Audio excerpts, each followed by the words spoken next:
बंगाल में चुनाव की घोषणा की, उल्टी गिनती शुरू। नमस्कार, मैं रियांशी और आप देख रहे हैं खबर समय।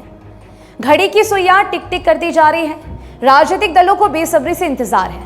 भारत के मुख्य चुनाव आयुक्त ज्ञानेश कुमार कभी भी राज्य में चुनाव की घोषणा कर सकते हैं। बता दें कि कोलकाता में मुख्य चुनाव आयुक्त और उनकी टीम के साथ राजनीतिक दलों के प्रतिनिधियों की बैठक और उत्पन्न हालात बयां कर रहे हैं कि बस कुछ ही समय में यहां चुनाव की घोषणा की जा सकती है।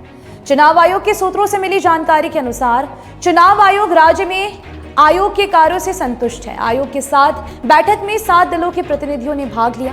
प्रतिनिधियों ने अपनी बात आयोग के समक्ष रखी है। चुनाव आयोग ने सभी सुझावों पर गंभीरता से विचार का फैसला लेने का आश्वासन दिया है।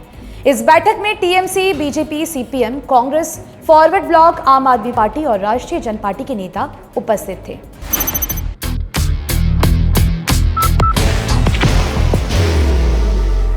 There will only be one insignia. आयोग की ओर से राजनीतिक दलों को आश्वस्त किया गया है कि राज्य में मतदान निष्पक्ष और न्याय संगत होगा। तैयारियां पूरी की जा चुकी है। जैसे चावल पका है या कच्चा, चावल का एक दाना ही बता देता है। ठीक उसी प्रकार से पश्चिम बंगाल में चुनाव की घोषणा से पूर्व चावल के दाने यानी प्रदेश की स्थिति का मूल्यांकन किया जा रहा है। भारतीय चुनाव आयोग की पूरी टीम के विभिन्न राजनीतिक दलों के साथ कोलकाता में बैठक और चुनाव पर विचार विमर्श के बाद चुनाव आयोग अब ज्यादा समय तक चुनाव की घोषणा को टाल नहीं सकता है।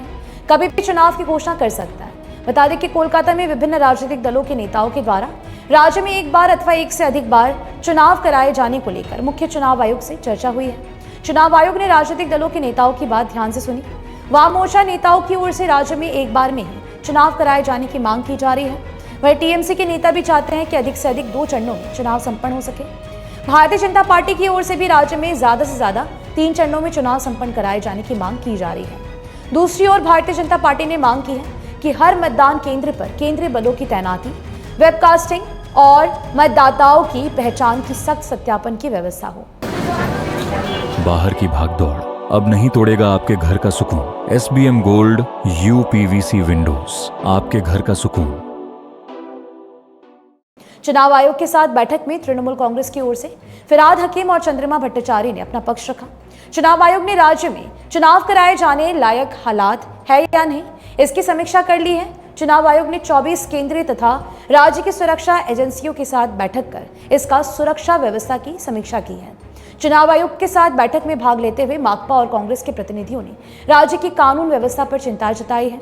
भारतीय जनता पार्टी की ओर से पहले से ही ये मांग की जा रही है कि राज्य में राष्ट्रपति शासन लगाकर चुनाव कराया जाए ताकि ममता बनर्जी की सरकार कोई गड़बड़ी नहीं कर सके। उधर तृणमूल कांग्रेस के नेता भारतीय चुनाव आयोग की टीम का पुरजोर विरोध कर रहे हैं।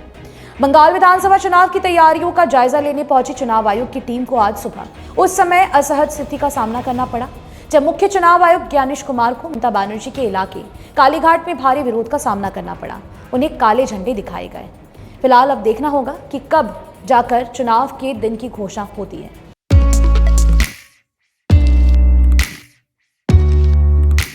मनोकामना हॉस्पिटल, इस्कॉन मंदिर रोड, सेवक रोड, सिलीगुड़ी। ये वाकया उस समय हुआ जब ज्ञानेश कुमार राज्य के मुख्य निर्वाचन अधिकारी मनोज कुमार अग्रवाल के साथ कालीघाट मंदिर में पूजा करने गए थे। उनके आगमन से पहले ही टीएमसी प्रदर्शनकारी मंदिर के बाहर जमा हो गए। जैसे ही मुख्य चुनाव आयुक्त मंदिर से बाहर निकले, प्रदर्शनकारियों ने उन्हें काले झंडे दिखाकर गो बैक के नारे लगाए।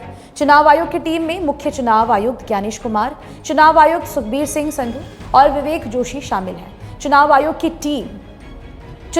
की टीम के साथ बैठक में भारतीय जनता पार्टी के प्रतिनिधि मंडल ने टीएमसी सांसद कल्याण बनर्जी द्वारा मुख्य चुनाव आयुक्त ज्ञानेश कुमार के विरोध दिए गए विवाद बयान, जिसमें उन्होंने कहा था कि उनकी उंगली काट ली जाएगी का मुद्दा प्रमुखता से उठाया था।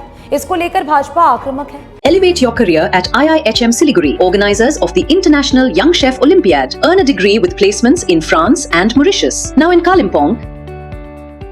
और ज्ञानेश कुमार से इस मामले में प्राथमिकी दर्ज कराने की मांग भी की जा रही है। अब देखना होगा कि आने वाले दिनों में कब चुनाव के डेट सामने आते हैं। फिलहाल अभी के लिए दीजिए इजाजत। बता दें कि आपके लिए खबर हमारे प्रतिनिधि सुरेंद्र श्रीवास्तव द्वारा लिखी गई है। आप हमारी खबरों को YouTube पर भी देख सकते हैं। हर समय खबर समय। धन्यवाद।